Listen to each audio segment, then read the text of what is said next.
सिर्फ एक मिनट। जिंदगी को अगर सिर्फ जीत और हार के पैमाने पर तोला जाए तो बहुत सी खूबसूरत हकीकतें हमारी नजरों से ओझल हो जाती हैं। हम बचपन से सीखते हैं कि जीतना सब कुछ है और हार जाना नाकामी है।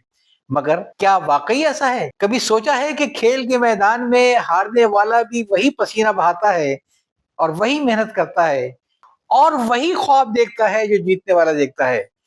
जिंदगी के खेल में असल कामयाबी मेडल या ट्रॉफी नहीं होती है, वो किरदार है जो हम मुश्किल लम्हों में दिखाते हैं।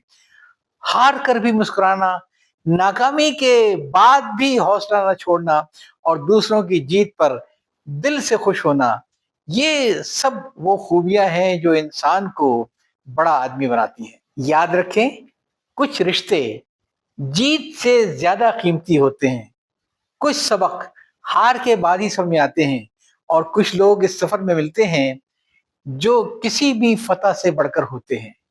यह चाहता हूं। अल्लाह हाफिज।